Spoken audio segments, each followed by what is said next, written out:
Thank you so much for clicking on this video. This is chapter 3 of the 5 years licensed series, and I'm gonna start talking about booth rent. When I got my license, I was still working my day job, like a 40-hour week, Monday through Friday, 8 to 5 job, and I knew that I wanted to do both for a little while. I knew that I had to do both for a little while. There was no way that I could quit my job right after getting my license, just not possible, just not gonna happen. So I started looking for jobs, like part-time jobs in salons. For me, I found that a lot of the salons that I would talk to, a lot of the salon owners I would talk to, they weren't really concerned with what I did in beauty school. I think they were more concerned with, do you have a clientele? Can you pay booth rent? You can't pay booth rent? Oh, okay, then we don't want you to come here. Just being real. And then the other alternatives of like being a receptionist or going into an hourly position, like a Supercuts is an hourly pay type of position, you know, they want your schedule to be wide open so that you can go to their training, which is like a full-time training. So it's like from 8 in the morning to 5 in the afternoon. And I couldn't do that because I had a job. And so when they would hear me say that I had a full-time job, they kind of were not as enthusiastic. I think they thought, okay, this girl has a full-time job. She's not gonna quit her job. We're gonna waste all this time training her and she's not gonna stick with it, basically, because when you first start out doing hair, you're not making the kind of money that you think you're gonna be making. Unless you have this amazing, crazy, you know, full clientele from beauty school, which I didn't have. And I actually didn't even touch on this in chapter 1 about beauty school, but I'm gonna say it now. There are plenty of opportunities to build your clientele in beauty school. I just didn't have that clientele in beauty school. Yes, I had friends come. Yes, I had family come, but it wasn't a big enough like push, and I didn't push hard enough on that side of things to have this like, you know, already built-in clientele. I didn't have that. I had a little bit, but I didn't have a lot. So I finally went to a salon that was owned by one of my former instructors. And so I was telling her how frustrating it was because nobody really wanted to like take a chance on me because I had this day job. And someone kind of came over and said hi to me. You know, I know somebody that needs help. She's the only hairstylist. The rest are nail techs and estheticians. You know, she should talk to her.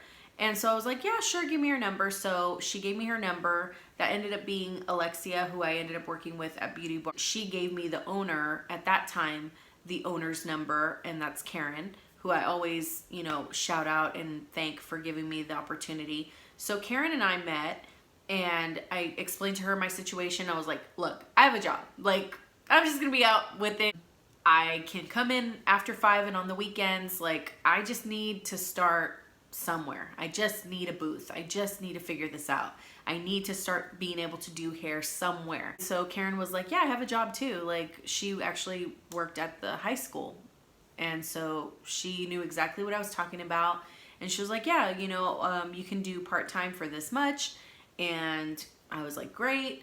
And so that's where the ball kind of got rolling. It was hard. The first year was really, really difficult. I think I started April of 2015, and by November, I had decided that I was going to quit my day job. I had gotten a part-time job at a wig store called Kim's Wigs in Fresno. And I just told myself, like, I'm gonna quit the county as soon as I can, because if I don't quit, I'm never gonna really do this. You know, I had to really put 100% into it, but I knew that I couldn't survive on just doing hair behind the chair because I didn't have that clientele set up yet. Once I decide to do something, it's kind of like, it's done. So once I had that in my head and I got that other part-time job, I was like, okay, done. Like, I'm done. I was so happy. And it was bittersweet too. I met a lot of really great people at the county, and quitting my job, you know, almost 11 years after starting. So I had to really be okay with the uncertainty of having a clientele, a truly self-employment income. I am able to rent my booth, which is now in a private room, and I rent my space like a renter-landlord situation. I have my own business license, I have my own liability insurance. I am responsible for what happens in that room. That is how I understand it. I know other people have other opinions and other concerns. If you are considering being a booth renter, I would personally research AB5.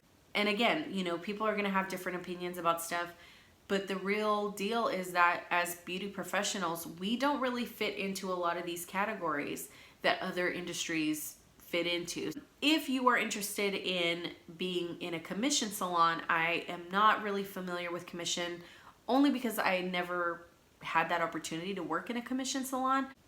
Somewhere that will pay you a salary or an hourly rate would be somewhere like a Regis or Supercuts, Great Clips, places like that, that they hire you. You are an employee, you have a schedule, you clock in and you clock out. I do want to talk a little bit about professionalism as a booth renter. So some people will tell you, as long as you pay your booth rent, you can do whatever you want. And while that's technically true, if they say, hey, we have to be closed on Sundays for cleaning, but you can be here any other time, any other day, it doesn't matter. That's, to me, that's fair. They will also probably ask you to keep your station clean or your room clean. That's also fair. Those are pretty reasonable things to ask. And I think that hairstylists and beauty professionals are finally coming into their own as far as being business owners and showing the community that we're more than just hair, we're more than just makeup, we're more than just nails, we're part of the community. And we are a vital part of the community. We are important to the community. And so if there is a way for you to be above and beyond professional, that's only going to help you. That's only going to help you with relationships with other business owners. It's going to help you network. It's going to help you with your relationships with your clients. It's going to help your clientele. It's going to help everything. It's going to help your bottom line to be as professional as possible. Nobody likes to deal with somebody who's not professional. And that's really all I'm going to say about that subject, because I think it's a given, especially now with social media. You really have to rely on yourself a lot of times and learn from your past mistakes, take classes, pay for classes, go to hair shows. So I would definitely say being an independent booth renter or independent hairstylist, it's the best thing that could have happened to me, but at the same time, it's a lot of work. At 5 years in, I have that's part of the reason why I'm doing this entire series, is because I want people to know that they tell you in beauty school that in 5 years, half of us won't be doing hair anymore. If you can make it through the first 5 years, you're gonna be all right. You're gonna do this for the long haul. Like I said, I'm in California. Things vary from state to state, just in general. So some of the information that I have given is very California specific. I'm gonna leave it there for chapter 3. Chapter 4 is coming up next in the playlist, so please stay tuned. And if you have any questions, like I said, please leave them in the comments, and have a great day.